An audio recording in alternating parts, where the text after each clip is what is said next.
What's up everybody, Big Sky Bowler coming to you guys, except this time I am in wonderfully humid Jonesboro, Arkansas. Down here at Hijinks, I think it's like Family Fun Center or something. Anyway, I'm down here for the Super Southwest regional on the PBA. Decided to come down to the Southwest region for this regional because it's double points if you do well, and first place is $10,000. So yeah, anyway, I just got here for practice. Practice is from 2 to 4 today, and then I bowl B squad tomorrow, which starts at 2:30 p.m. And if I make the top third of the field, I bowl again on Sunday morning starting at 8 o'clock, 5 more games. And then of course it's top 24, then top 12, etc., etc. So I'm gonna get my stuff inside, get all taped up, and get some practice in. See you guys in a little bit. Guys, back at the room after practice today. I survived the humidity for one more day. Man, it's bad. The humidity here is so bad that when I go outside, like from the bowling center or from my hotel or something, my glasses fog up for a solid like minute straight and I can't see. So, but anyway, I felt like I had a really good look with most of my stuff. Actually, some of my stuff I was rather surprised wasn't giving me a look quite when it should have been. But you know, the pattern is very playable if it stays that way. You know, the tournaments that I've been at on the PBA recently kind of have a tendency to play different in practice the day before, and then the day of the tournament they're totally different. So you know, I'm not going to try and read too much into the looks I had in practice. We're bowling on a 42 foot, I think it's the Mark Roth 42 foot pattern. The pattern sheet they had out said it was a 4-to-1 ratio, so you know, it's not completely flat. It's got a little bit of shape to it. So basically the name of the game is going to be have the right ball in your hand early, and once it opens up, jump left and throw to it. So anyway guys, I will check back with you guys in the morning. I did not get any recorded shots of anything today during practice. I was more focused on making sure I had everything figured out. But tomorrow I'm going to see what I can do as far as getting some shots, some recorded shots of some people bowling. I will be there earlier in the day to watch A squad. I'm on B squad, and then during my squad I'll set up my tripod and see if I can't get some recordings done. So I'll check in with you guys tomorrow in the morning for A squad. Good morning everybody. I am ready to go for qualifying day. It's about, what is it, about 11 o'clock Saturday, so A squad should be, I think, about halfway through right now, maybe a quarter of the way through of their 8-game qualifying block. But I'm going to head down to the bowling alley and support a few of our other guys who are bowling in A squad. We've got a couple staffers down here, one area staffer and another PBA staffer down here bowling A squad. So I'm going to go see how they're doing, and I'm just going to kind of sit and watch A squad and see how the pattern plays and how it breaks down.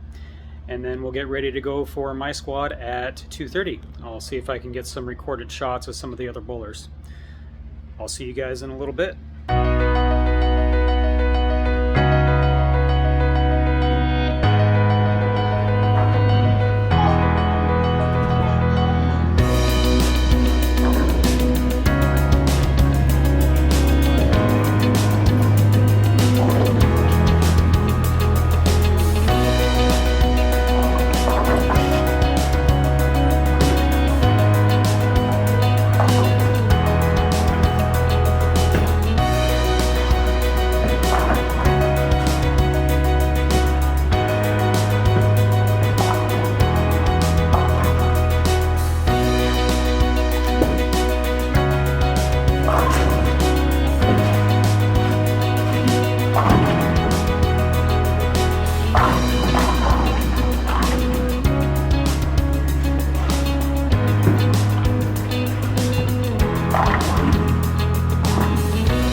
Well guys, A squad just got done with their shift, and it looks like right now the cut's sitting right around, it was like minus 45.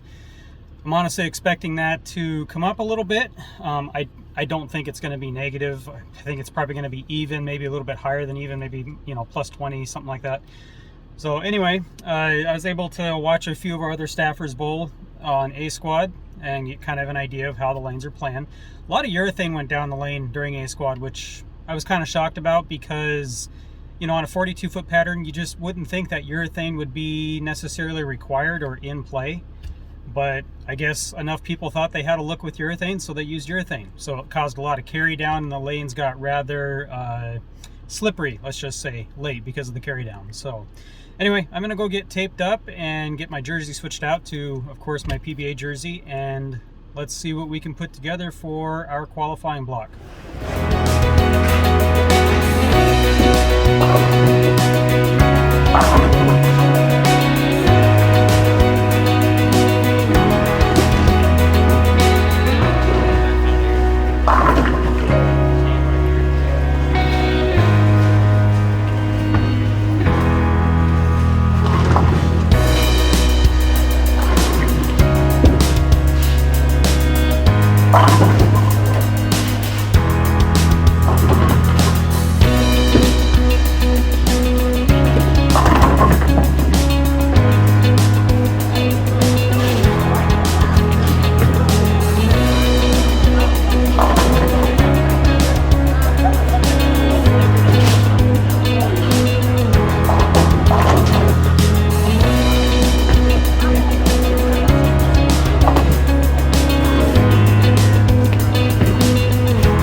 Well, everybody, it just wasn't in the cards. You know, I didn't bowl bad. At least I don't feel like I bowled bad. You know, I only brought 6 balls with me. I guess 5 reactive balls, because you can't really include your spare ball as a useful piece of equipment, except for shooting spares, of course. But as far as my equipment, I brought my Swagger Show-Off along with my Fantasy Days and my Geek for the symmetrical balls. And I brought 2 ASIM balls with me, my Black Pearl Treasure and my Big Bro KO. And honestly, the only 2 balls that didn't really give me a look until really, really late was the Treasure and the KO. My 3 symmetrical balls were giving me what I felt like was a very decent look. And I started with my Show-Off. Game 1, unfortunately, it was a 160, like 1 or 2 or somewhere around there. And that was due to a couple of unfortunate splits where, you know, I just tugged it just a little bit, went through the face, left a split that I couldn't pick up. So I had a couple open frames. Came back, game 2, much better, 228. So I made back a lot of the pins that I lost in game 1. Game 3, unfortunately, again, a couple bad splits and got into the 160s. And at that point, I was kind of trying to figure out what ball I should be in. You know, the Swagger Show-Off was giving me a really good look in games 1 and 2. Nice, smooth continuation throughout the entire lane. Strong through the pocket as long as I was on target with my shots. And in game 3, I decided to try out my fantasy days just because I felt like the show off as I kept moving left with it. It just wasn't going to turn the corner quite like I wanted. So I switched to my days, and the days, for the most part gave me a pretty okay look, but it wasn't the greatest look. If I missed a little bit right, it wouldn't get back to the pocket. If I tugged it just a little bit in, it would go through the face, and that's how I ended up with a 160 game. So game 4, I was like, okay, let's try something different. And so in game 4, I went to my geek just to see, what I could make happen with the geek. And unfortunately, it did not start well. I went 9 spare in the first shot, and then open frame. So then after that, I was like, okay, that's not working. I don't like the reaction, put it away. And then I spent the rest of the game kind of going between my treasure and my KO, trying to see if I could make either of those 2 balls work for me. And it just did not end well. Game 4, 135. I made a big mistake there. And unless you're averaging well over 200 at that point, it's really, really hard to overcome a game that low. So game 5, I went back to my fantasy days, kept following the transition as the lanes opened up more and more, and the days worked great. Games 5, 6, and 7, the days was the ball. I was standing, pretty far left, throwing 4th arrow roughly at that point, and the days was very strong into the pocket. Good continuation, read the lane properly, and it was just the ball to have in my hand at that point in time. So the days was great. Game 8, I decided, let's try something different just to see what will happen, because at that point I wasn't going to make it. I basically averaged 180, 190 games 5 through 7, more or less. And, there was no way I was going to make my pins back that I had already lost, because I was minus 100 something at that point. And even if I was to shoot 300, I wasn't going to make the cut, because the cut was plus, at that point, like plus 40 something. So yeah, it just wasn't going to happen. So I grabbed my KO in the last game, and, standing that far left, I did have my KO with a little bit less surface. It was right about 4,000 grit, if I remember correctly. Wet sanded though, not dry sanded. So, it was kind of like a 4,000 sheen surface. And it worked pretty good. Stayed behind the ball, let the core do the work for me, and it read the lane beautifully, went through the pocket strong. And, I ended up with a 190 straight even there at the end, because I missed one single pin spare. I can't remember what frame it was, but anyway, overall, I'm very happy with how the tournament went. I came down here to Jonesboro, competed against a lot of top name bowlers down here. There was a lot of national level pros.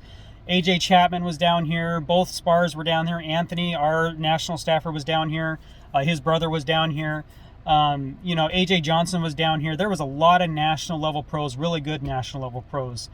And to come into that field and not come in last, I'm happy with it.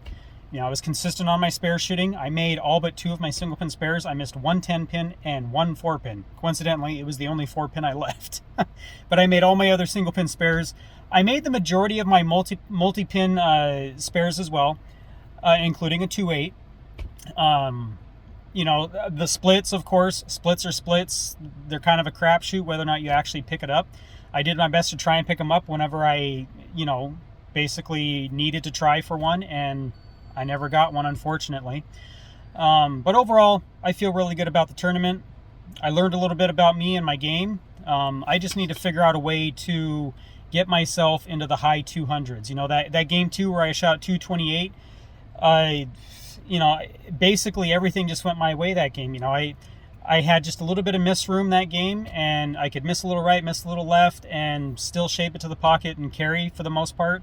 I got my spares, of course, and then any game that I was in the high 180s or the 190s, it just seemed like there was always that one frame that wouldn't go my way. You throw a shot, you either tug it just a little bit or send it just a little bit too far to the right, and you end up with maximum penalty, either a washout or a split. So I think I need to get better at picking up washout conversions, because one thing I was noticing around me is a lot of the national guys are really, really good at picking up things like the PBA washout.